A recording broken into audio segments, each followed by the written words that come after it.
In this video, I'll discuss how to solve problem 4 on the practice test. Start out with the graph.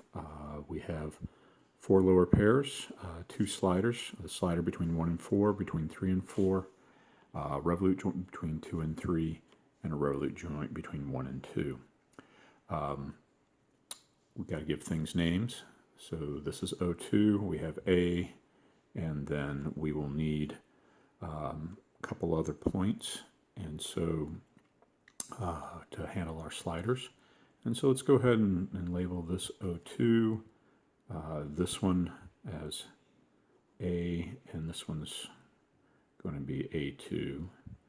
And then so for this slider, we'll want to use point A and as our first point,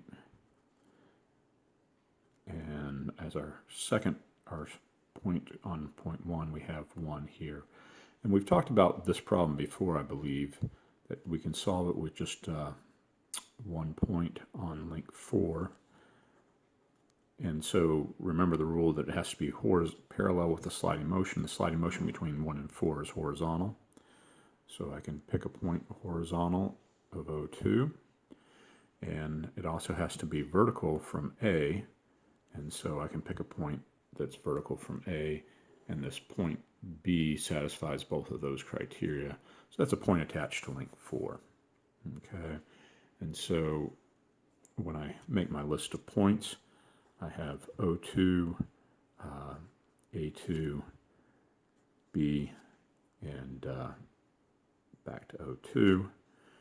And so I can pick O2 as my starting point and have vectors going from O2 to A2 to B, and then going the other direction, I can go from O2 to B. And so what that looks like in the skeleton is I'll have a vector going that way that I'll call R4 because it's associated with link 4. Then I will have a vector going this way that's going to be R2, and then I'll have a vector going down, which I'll call R3. Okay, and there's nothing particularly magical about those directions. I could have picked other ones. And so here I have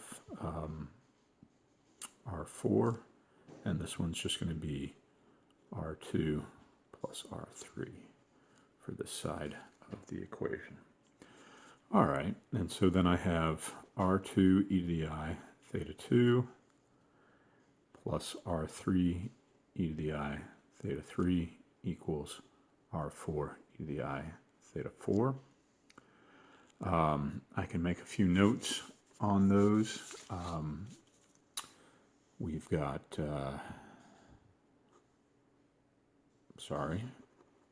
theta 2 changes, R2 does not. R3 changes, and R4 changes. Okay, and so our input is going to be on link 4, and so we'll want to solve, when we're doing things, the motion variables that will be our unknowns are going to be associated with theta 2 and R3. So we've got a type 2 vector, a type 3 vector, and a type 3 vector. We also can note that theta 4 equals 180 degrees, and that theta 3 equals 270 degrees, and those are constant. So when we find our velocity equation, our governing velocity equation is just going to be R2 omega 2 I e to the I theta 2 plus R3 dot e to the I theta 3. And for this term, we're going to have R4 dot e to the I theta 4.